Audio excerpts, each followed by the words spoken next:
آپ پیسے کمانے کے خبط کا شکار ہیں اور آپ خوشحال بھی ہیں، آپ زندگی کو کبھی انجوائے نہیں کر سکتے۔ مال کمانے کی فکریں آپ کی کریٹیوٹی کو ڈیمیج کرتی ہیں۔ دنیا کے تمام تھنک ٹینک، بڑے نام، اسٹیٹ یا پھر اس طبقے کے خوشحال لوگ ان کا وظیفہ لگا دیتے ہیں تاکہ وہ بندہ فکر معاش سے آزاد ہو کر کریٹو کام کر سکے۔ رچ ڈیڈ پور ڈیڈ لکھنے والا رابرٹ کیوساکی کہتا ہے کہ جی ہم لوگ تعلیم دے دیتے ہیں لیکن بچوں کو فائنینشیل لٹریسی نہیں دیتے۔ فائنینشیل فریڈم اچیو کرنے کے لیے دو تین جو چھوٹی چھوٹی ٹپس ہیں، اصل اگر آ جاؤں اس بات کی طرف۔ سر زین العابدین صاحب پوچھتے ہیں کہ فائنینشیل فریڈم کیسے حاصل کریں؟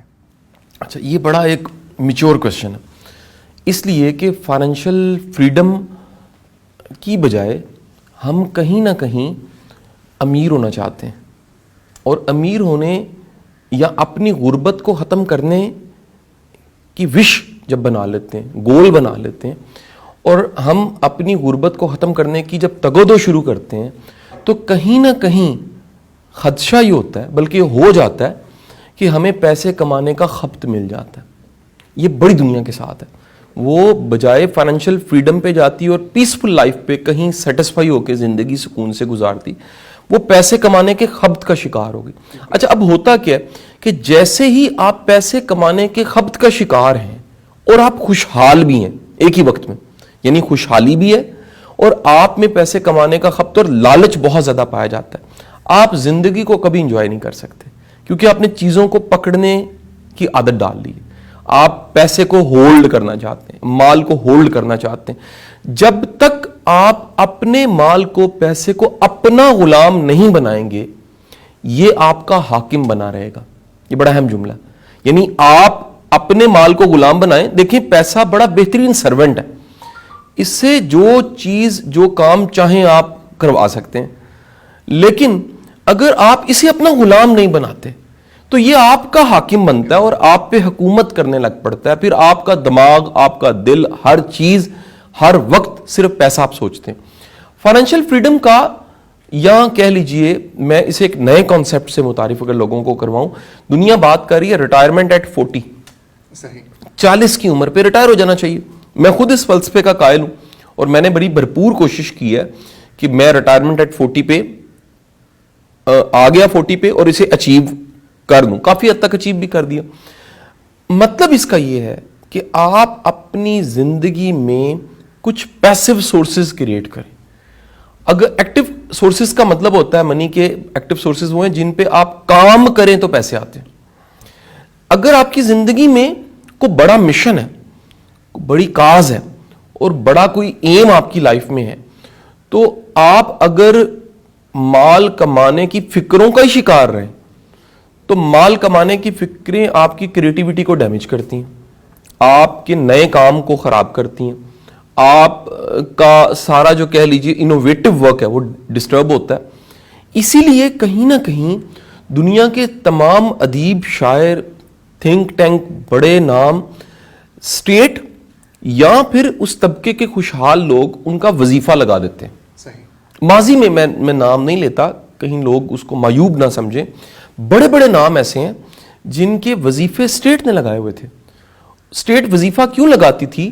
تاکہ وہ بندہ فکر معاش سے آزاد ہو کر کریٹو کام کر سکے، کیونکہ اگر وہ 9 to 5 کا پابند رہتا ہے تو کریٹیوٹی 9 to 5 کی پابند نہیں ہے۔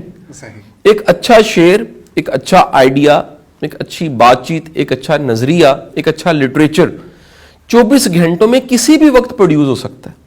دنیا کا کوئی بھی ادبی، لٹریری بندہ، وہ اگر نوکری کے ساتھ، یعنی نوکری میں ادبی ہونا چاہے، یعنی اسے نوکری مل گئی ادبی ہونے کی، تو وہ لٹریچر پروڈیوس نہیں کر سکے گا۔ لٹریچر کی آمد کا کوئی وقت نہیں ہے۔ میرا بڑا پسندیدہ رائٹر ہے رسول حمزہ توف، اس کی کتاب ہے میرا داغستان، یہ فکشن ہاؤس نے اس کا ترجمہ کیا ہے، میرا داغستان کے نام سے چھپی رسول حمزہ توف۔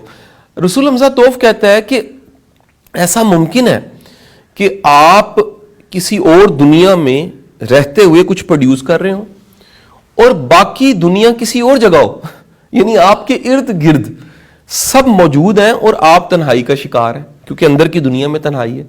ایسا ممکن ہے کہ باہر اجاڑ ہے لیکن آپ تخلیقی حالت میں ہیں اور اس وقت آپ کریٹ کر رہے ہیں۔ دنیا کے بڑے بڑے لوگوں کے وظیفے لگا دیے جاتے ہیں۔ میں کہتا ہوں فائنینشیل فریڈم اچیو کرنے کے لیے 2-3 جو چھوٹی چھوٹی ٹپس ہیں. اصل اگر آ جاؤں اس بات کی طرف, ایک تو اپنے زندگی کے سفر کو وقت پہ شروع کرنا چاہیے. ہمارے زیادہ تر ینگسٹرز وہ ذمہ داریاں دیر سے قبول کرتے ہیں, بڑا وقت گزر چکا ہوتا ہے, وہ کہتے ہیں جی ہم تب کمائیں گے جب ذرا 25-30 سال کے ہو جائیں گے. آپ کو بڑی دنیا میں کہتے ہیں جی ہم ذرا پاؤں پہ تو کھڑے ہو جائیں پھر شادی کر لیتے ہیں. آج کل شادیوں کا ٹرینڈ اب دیکھیں 30-35 سال کی عمر کے بعد لوگ شادیاں کرنے لگ پڑے. اس کی وجہ یہ ہے کہ وہ فائنینشلی ذرا بہتر نہیں ہوتے. میرا کہنا یہ ہے, میری نصیحت یہ ہے, ایڈوائز یہ ہے کہ ہمیں اپنے بچوں کو بڑی ینگ ایج میں کچھ نہ کچھ ذمہ داریاں ضرور دینی چاہیے. وہ انٹرنشپ کی شکل میں ہو, وہ کوئی پارٹ ٹائم جاب کی شکل میں ہو, وہ کسی نہ کسی اسائنمنٹ, ٹیوشن پڑھانا ہو, کوچنگ ہو, کوئی کنٹینٹ پروڈیوس کرنا ہو, کوئی یوٹیوب چینل چلانا ہو, کوئی اسکرپٹ لکھنا ہو, کوئی ایسی جاب, کوئی ایسا کام جس سے کہیں نہ کہیں ان کے پاس فائنینشیل لٹریسی ہے, ان کا فائنینشیل علم بڑھے. جس کو رچ ڈیڈ پور ڈیڈ لکھنے والا رابرٹ کیوساکی کہتا ہے کہ جی ہم لوگ تعلیم دے دیتے ہیں لیکن بچوں کو فائنینشیل لٹریسی نہیں دیتے. اس وجہ سے بڑے پڑھے لکھے لوگ بھی خوشحال نہیں ہیں, بلکہ وہ مائنڈ کرتے ہیں اس بات کو کہ آپ اس طرح کیوں کہہ رہے ہیں. دراصل ان کے پاس فائنینشیل لٹریسی نہیں ہوتی. تو ہمیں اپنے بچوں کو بڑی ینگ ایج میں, کہیں ٹین ایج میں, انہیں تھوڑا بہت فائنینشیلی لٹریٹ کرنا چاہیے. انہیں چھوٹے چھوٹے کاروبار کے تجربے کروانے چاہیے. ان کو غلطیوں کی بھرپور گنجائش دینی چاہیے. اور سب سے بڑھ کے جو آخری بات کروں کہ آپ کو کچھ ٹارگٹس, گولز بنا کے اچیو کر لینے چاہیے کہ بھائی 30 کی ایج تک میں نے یہ ٹارگٹس اچیو کر لینے ہیں. ممکن ہے گھر کا ہو, گاڑی کا ہو, ذمہ داریوں کا ہو. آپ کے گولز ہونے چاہیے کہ میں نے اپنی مناسب عمر میں اپنے بہن بھائیوں کو سیٹل کروا دینا. آپ کے گولز ہونے چاہیے کہ میں نے اس سوسائٹی میں پے بیک کرنا ہے. یہ پے بیک والی حالت بڑی ضروری ہے. جب تک آپ پے بیک نہیں کرتے آپ بڑے اندر سے بڑے نہیں ہوتے.